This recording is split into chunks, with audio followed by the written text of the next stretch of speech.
yakni salatul khauf. Jadi salatul khauf ini yang kita melakukan sedikit ulang kaji atas apa yang kita telah membicarakan. Salatul khauf dalam Islam ini maksudnya dia adalah solat ini disebabkan adanya ketakutan. Maka dibolehkan kita melakukan perkara-perkara yang biasa tidak dibolehkan kita melakukan dalam solat. Ini sebagai misal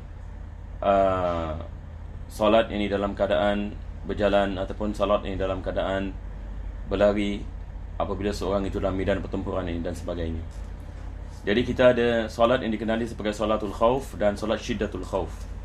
Solat ini khauf ini solat ini atas dasar ketakutan, dan solat syiddatul khauf yakni kalau sekiranya ketakutan itu merupakan ketakutan yang dahsyat. Maka di sini penulis menukilkan yakni hadis yang pertama yang kita membicarakan pada kali yang lepas merupakan yakni hadis yang diriwayatkan oleh Salih bin Khawwat, yang mana beliau menceritakan daripada bapanya dalam peperangan yang dikenali sebagai Zatul Riqa'. Dan ini adalah jenis ini salatul khauf yang mana Nabi SAW melakukan solat bersama para sahabatnya, dan Nabi SAW dia membagi jamaah itu kepada dua bahagian. Satu bahagian melihat kepada musuh, sebab musuh bukan pada arah kiblat. Musuh ini sedang berada di selain daripada arah kiblat. Maka satu jamaah menjaga melihat ini kepada musuh, dan satu jamaah ini melakukan solat bersama Nabi SAW. Jadi mereka melakukan solat satu rakaat, dan apabila Nabi SAW naik pada rakaat yang kedua, maka mereka meneruskan solat mereka sehingga salam. Dan selepas itu datang golongan yakni yang kedua. Jadi golongan yang pertama setelah mereka melakukan solat, maka mereka menggantikan tempat golongan yang pertama yang sedang menjaga orang Islam apabila mereka melakukan solat. Jadi golongan yang pertama apabila salam daripada dua rakaat, yang mana rakaat yang pertama ikut kepada Nabi SAW, rakaat yang kedua mereka solat sendirian, maka mereka menjaga tempat ini bagi yang menghadap kepada musuh. Maka golongan yang kedua datang dan melakukan solat bersama Nabi SAW, dan Nabi SAW pada ketika itu sedang berada pada rakaat yang kedua. Jadi apabila Nabi SAW memberikan salam, maka mereka meneruskan solat mereka dengan satu rakaat. Jadi ini adalah jenis salatul khauf kalau sekiranya musuh tidak berada di arah kiblat. Jadi kita kadang-kadang kita ada perbezaan keadaan. Kadang-kadang musuh ada pada arah kiblat, kadang-kadang selain daripada arah kiblat. Maka Imam Ibn Hajar menukilkan hadis Salih bin Khawwat, menukilkan berkenaan dengan kalau sekiranya musuh itu di selain kiblat. Maka hadis ini menceritakan tentang peperangan yang dikenali sebagai peperangan Zatul Riqa', seperti mana yang kita mengatakan. Jadi pengajian kita pada hari ini insya-Allah ini kita akan masuk kepada hadis yang kedua dalam bab, yang mana penulis ini mengatakan wa an ibni Umar radhiyallahu anhuma, diriwayatkan oleh Abdullah bin Umar radhiyallahu anhuma qala ghazawtu ma'an nabi sallallahu alaihi wasallam qibala Najdin. Dia mengatakan ini aku keluar berjihad, berperang bersama Nabi sallallahu alaihi wasallam menuju kepada satu tempat yang dikenali sebagai Najd. Najd ini dia adalah satu kawasan atas daripada Hijaz. Kalau kita lihat map hari ini, kalau kita lihat Makkah dan Madinah, dia merupakan di bawah negeri apa yang dikenali sebagai Saudi hari ini. Jadi di bawah kita ada Makkah dan Madinah. Jadi kawasan itu dikenali sebagai kawasan Hijaz.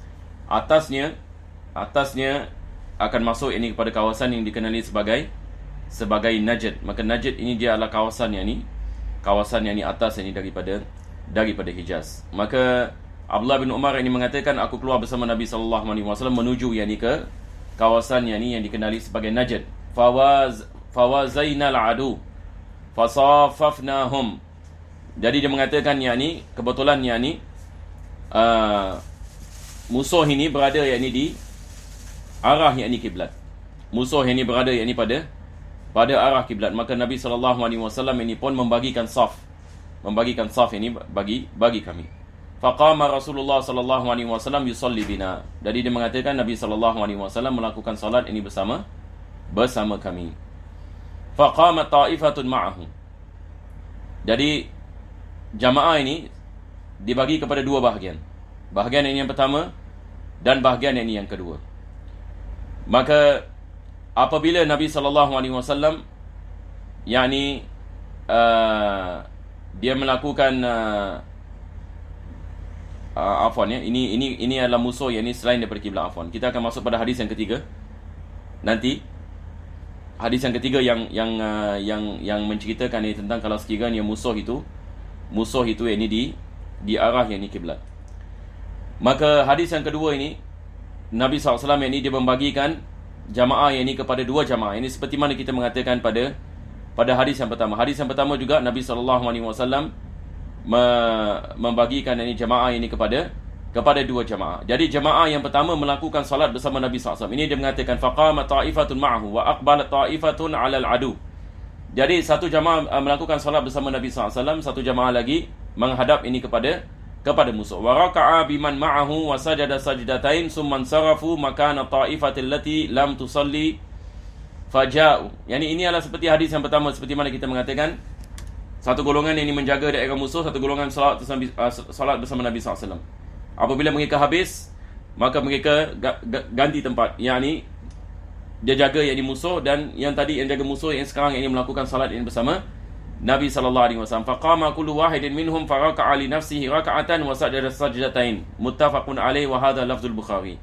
Jadi dua-dua golongan ini dia melakukan satu rakaat bersama Nabi SAW. Kalau kita faham ini keadaan ini, dia melakukan satu rakaat ini bersama Nabi SAW dan satu rakaat ini sendirian. Dan ini adalah lafaz ini dalam yang diriwayatkan oleh Al-Imam Bukhari. Hadis ini muttafaqun alaih, yang diriwayatkan ini oleh Bukhari ini dan Muslim. Nah, jadi kedua-dua hadis ini, yang pertama yang kedua diriwayatkan oleh Al-Imam Bukhari dan juga Al-Imam Muslim. Yang ini perawi ini berbeza. Yang ini sahabat tabi'in, yang pertama Salih bin Khawat, yang kedua adalah Abdullah bin Umar radhiyallahu anhuma. Taib. Jadi ini adalah kita mengatakan cara yang pertama melakukan salatul khauf. Musuh bukan pada arah kiblat ya.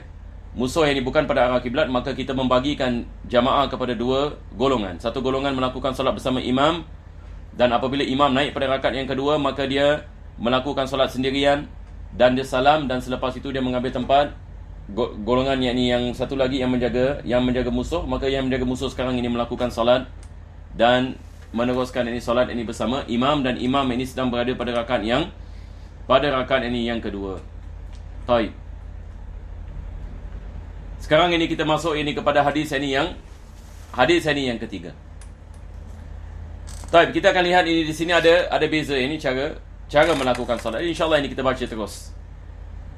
Penulis ini mengatakan wa an Jabir radhiyallahu an qal, yakni hadis ini diriwayatkan oleh Jabir ini radhiyallahu an, ini beliau mengatakan qala syahidtu ma'a Rasulillah sallallahu alaihi wasallam salatal khauf.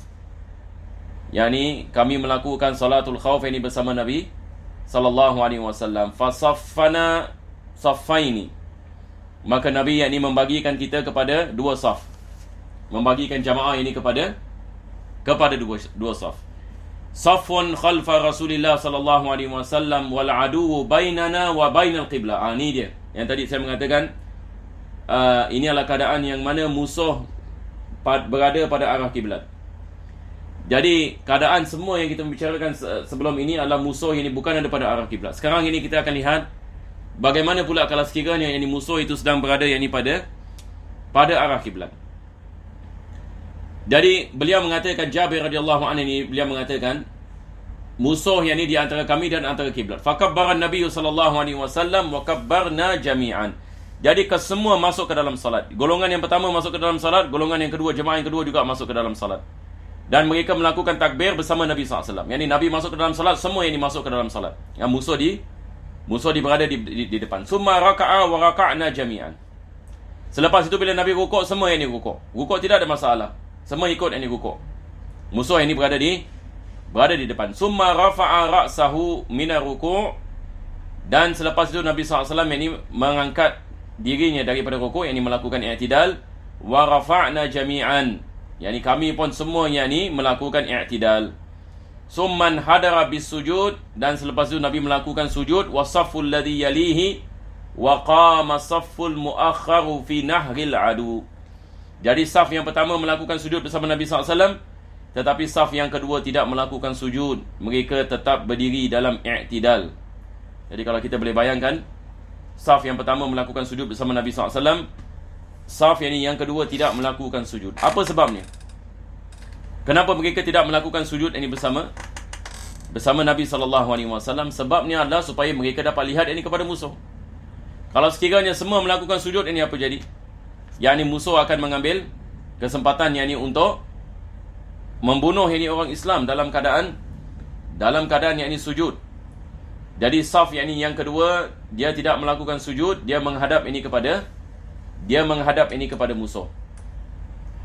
Falamma qada sujud, dan apabila dia habis daripada melakukan sujud, setelah sujud yang kedua, qama saful ladhi yalihi. Jadi apabila Nabi SAW melakukan sujud yang kedua pada rakaat tadi, apabila dia bangun, maka bila dia bangun pada rakaat yang kedua, yang golongan yang jamaah yang kedua yang belum lagi melakukan sujud, mereka melakukan sujud, duduk di antara dua sujud yang kedua, dan bangun catch up dengan imam dalam qiyam. Jadi ini adalah keadaan yang mana kalau sekiranya musuh itu berada di hadapan kita, di antara kita dengan kiblat, maka daripada cara Nabi SAW melakukan salat adalah seperti apa yang disebutkan. Baik, sebelum ini kita meneruskan, kita lihat Al-Imam Ibn Hajar menukilkan beberapa riwayat perbezaan lafaz ini. Sebelum ini kita masuk kepada itu, berkenaan dengan salatul khauf ini ada dia punya kisahnya dan asbabun nuzul. Sebab salatul khauf ini Allah Subhanahu wa taala menerangkan dalam Al-Quranul Karim, ayat-ayat dalam Al-Quranul Karim yang mana Allah Subhanahu wa taala menerangkan kepada Nabi SAW bagaimana melakukan salatul khauf. Pada awal Islam belum ada salatul khauf. Nabi SAW apabila hijrah ke Madinah, belum lagi ada salatul khauf. Jadi apabila pernah satu kali mereka keluar di dalam peperangan, dan ini juga diriwayatkan oleh Jabir radhiyallahu an, hadis ini Muslim, yang mana beliau mengatakan, kami keluar berperang bersama Nabi SAW, satu kaum daripada Juhaina. Kami memerangi satu kaum yang dikenali sebagai kaum Juhaina. Faqataluna qitalan syadidan. Jadi kaum Juhaina ini memerangi kami dan berperang dengan kami dengan peperangan yang sangat dahsyat sekali. Falamma sallaina zuhra qala al-musyrikun. Jadi dia mengatakan apabila kami melakukan solat zuhur, golongan musyrikin ini dia mengatakan, law milna alaihim mailatan laqtata'nahum. Kalau sekiranya kami dapat serbu mereka dalam keadaan mereka tidak terjaga, maka kami dapat menghapuskan mereka semua sekali. Fa akhbara Jibrilu Rasulullah sallallahu alaihi wasallam. Maka dalam keadaan ini datang malaikat Jibril alaihissalam dan menurunkan wahyu kepada Nabi SAW dan mengajarkan kepada Nabi cara melakukan salatul khauf. Fadzakara lana Rasulullah SAW. Maka Nabi SAW ini pun menerangkan kepada kami tentang perkara tersebut. Qalu innaha sata'ti salatun hiya ahabbu ilaihim minal aulad. Jadi orang musyrikin ini mengatakan nanti akan datang, sebab tadi solat zuhur. Jadi kaum musyrikin yang mengatakan nanti akan datang satu solat yang mana orang Islam ini dia lebih suka kepada solat tersebut lebih daripada anak-anak mereka. Yang mereka maksudkan adalah solat asar. Jadi mereka dah buat planning dah. Mereka dah buat planning apabila masuk solat asar, mereka nak serbu orang Islam apabila mereka sedang melakukan sujud. Sebab bila melakukan sujud seseorang itu dia tidak lihat apa di hadapannya, apa di atasnya, apa di tepinya dan sebagainya. Berbeza dengan rukuk. Kalau kita melakukan rukuk, kalau kita mengatakan rukuk yang minimum, kita masih boleh melihat ke depan kita, kanan kita dan kiri, tidak ada masalah. Tetapi kalau sekiranya seorang itu berada dalam keadaan sujud, dia tidak dapat lihat apa yang berlaku sekitarannya, kecuali bahagian sedikit di hadapannya. Jadi mereka planning orang musyrikin untuk serbu orang Islam apabila mereka berada dalam salat. Falamma hadaratil asr ila an qal summa sajada wa sajada ma'ahu saf. Jadi apabila datang salat asar, maka Nabi SAW melakukan salatul khauf bersama para sahabatnya. Sekarang kita lihat ada perbezaan dalam riwayat Penulis ini mengatakan, penulis di sini adalah Imam Ibn Hajar Al-Asqalani. Dia mengatakan wa fi riwayatin, ada diriwayatkan lafaznya adalah summa sajada wa sajada ma'ahu safful awal. Yani Nabi SAW ini melakukan sujud dan saf yang pertama melakukan sujud ini bersamanya. Falamma qamu sajada saffu tsani. Jadi apabila saf yang pertama naik, saf yang kedua melakukan sujud. Ini seperti mana saya terangkan tadi. Summa ta'akhkhara safful awal wa taqaddama saffu tsani. Jadi apabila saf apabila saf ini yang pertama melakukan sujud, maka saf ini yang kedua ini dia menjaga. Nampak tak? Dia menjaga. Jadi dia melihat ini kepada musuh. Jadi apabila saf ini yang kedua melakukan sujud, maka saf ini yang pertama yang menjaga kepada musuh. Wa fi akhirih summa sallama Nabi sallallahu alaihi wasallam. Akhir hadis diriwayatkan Nabi sallallahu alaihi wasallam ini melakukan salam wa sallamna jami'an. Ini yang sebut ini adalah perawi ini Jabir. Nabi dia mengatakan Nabi SAW ini melakukan salam dan kami semua yang ini melakukan salam. Dan ini adalah hadis, lafaz ini diriwayatkan ini oleh Al-Imam yakni Muslim. Jadi maksudnya di sini adalah kita kena lihat maksudnya kedua-dua jamaah melakukan solat bersama Nabi SAW dan salam bersama Nabi SAW.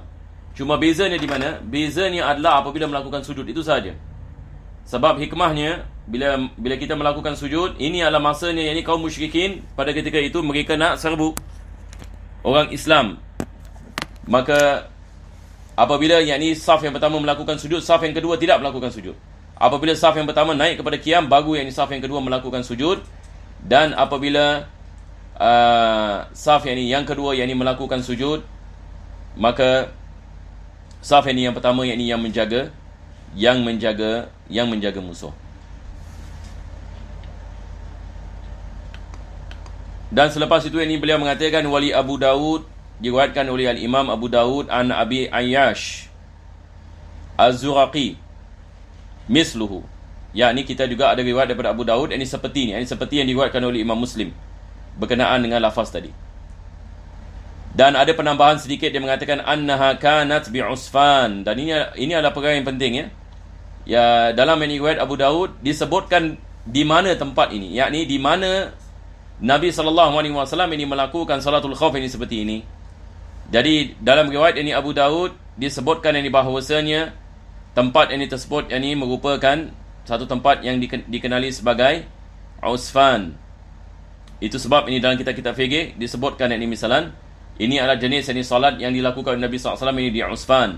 Ini adalah jenis salat yang dilakukan Nabi SAW di peperangan Zatul Riqa.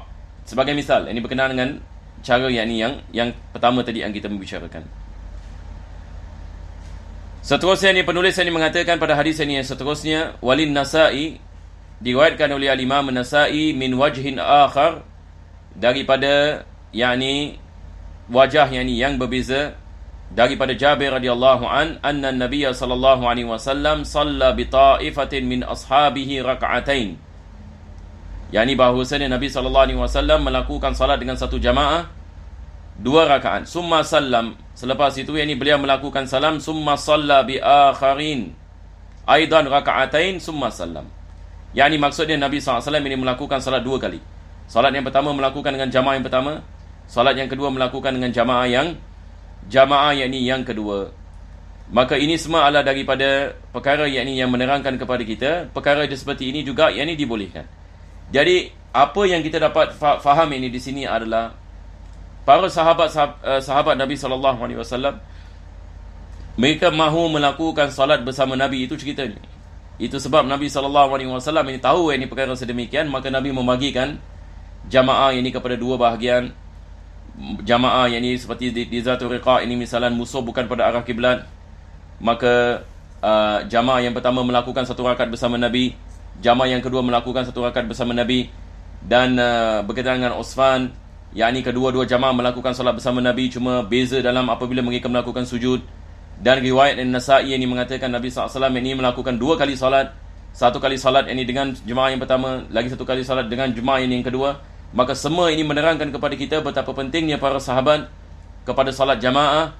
Dan begitu juga salat jamaah bersama Nabi sallallahu alaihi wasallam ini, seolah-olah semua golongan ini sahabat ini mereka mahu melakukan salat ini bersama Nabi sallallahu alaihi wasallam. Sebab boleh juga yakni misalan kita bagikan jamaah kepada dua bahagian, dua-dua ini imam yang berbeza. Jadi imam yang pertama misalan kalau musuh yang ini bukan pada arah kiblat misalan, jadi kita bagikan jamaah kepada dua bahagian. Jamaah yang pertama melakukan salat dengan imamnya, jamaah selepas itu switch place. Jamaah yang pertama ini menjaga musuh, jamaah yang kedua ini melakukan salat dengan imamnya. Jadi bagi tiap-tiap jamaah ada imam dia sendiri. Ini juga ini dibolehkan. Jadi ini adalah daripada cara yang kita mengatakan dibolehkan. Dia bukan maksudnya diwajibkan. Tetapi di sini faedah yang kita dapat daripada perkara ini adalah kesemua yang mereka mahu melakukan solat ini bersama Nabi sallallahu alaihi wasallam. Ini menunjukkan ini betapa cintanya para sahabat radhiyallahu anhum kepada Nabi sallallahu alaihi wasallam. Selepas itu penulis mengatakan wa misluhu li Abi Daud an Abi Bakrah. Begitu juga kita ada hadis ini yang diriwayatkan ini oleh Abu Bakrah yang dinukilkan oleh Al-Imam Abu Daud. Begitu juga disebutkan oleh Al-Imam Syafi'i dalam musnadnya, dan Imam Nasa'i, Ibn Khuzaimah juga yang meriwayatkan hadis ini Abu Bakrah yang semakna dengannya. Wa an Hudzaifah. Selepas itu penulis ini menukilkan hadis ini diriwayatkan oleh Hudzaifah bin Yaman, sahabat Nabi SAW ini, anna Nabiya sallallahu alaihi wasallam shalla fil khauf bihaula'i raka'atan wa haula'i raka'atan.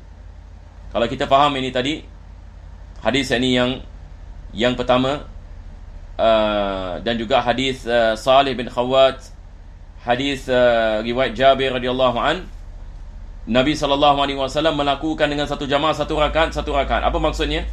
Yakni satu rakaat dengan jamaah yang pertama, satu rakaat dengan jamaah yang kedua. Yakni dia melakukan rakaat yang pertama bersama jamaah yang pertama. Apabila dia naik kepada rakaat yang kedua, mereka melakukan salat sendirian dan mereka salam dan mereka jaga musuh.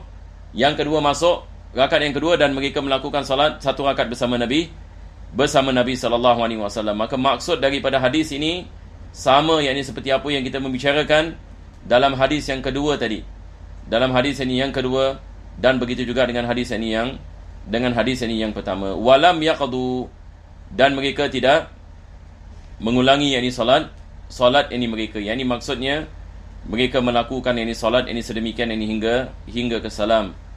Dan hadis ini penulis mengatakan diriwayatkan rawahu Ahmad wa Abu Daud wa Nasa'i wa Sahih Ibn Hibban. Hadis ini diriwayatkan ini oleh Al-Imam